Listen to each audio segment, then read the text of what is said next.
আমি আজকে প্রচারে এসে চপ ভাজছি, কারণ কি আমাদের মুখ্যমন্ত্রী তো বলেইছেন চপ সিঙ্গারা ভাজতে, তেলে ভাজা, মুড়ি, চা, এটাই তো ইন্ডাস্ট্রি এখন। আমাদের যুব সমাজ বলেছেন চাকরি নিয়ে তো কি আছে, বউকে বলো আজকে সেই চা বানিয়ে দিতে, ঘুগনি আর চপ নিয়ে রাস্তায় বেরিয়ে পড়ো। আমি আজকে তাই করেছি, কারণ মুখ্যমন্ত্রী বলেছেন। আমার একটাই প্রশ্ন, মমতা ব্যানার্জি, আপনার বাড়ির ছেলেমেয়েরা তারাও কি এইভাবে চপ ভেজে, ঘুগনি বানিয়ে, ঝালমুড়ি বানিয়ে, চা বিক্রি করে এইভাবেই কি আপনারা এত কোটিপতি হয়েছেন?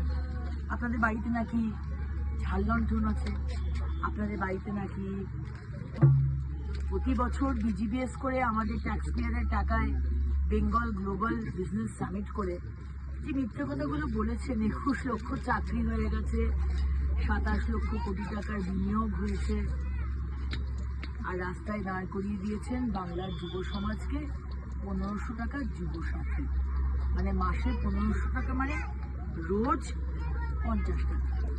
এটা এইখানে নামিয়ে দিয়েছেন আজকে কবিগুরু রবীন্দ্রনাথ ঠাকুরের পশ্চিমবঙ্গ, ঋষি বঙ্কিমচন্দ্র, ঈশ্বরচন্দ্র বিদ্যাসাগর, রাজা রামমোহন রায়ের পশ্চিমবঙ্গকে এই লেভেলে নামিয়ে দিয়েছেন এগিয়ে বাংলা।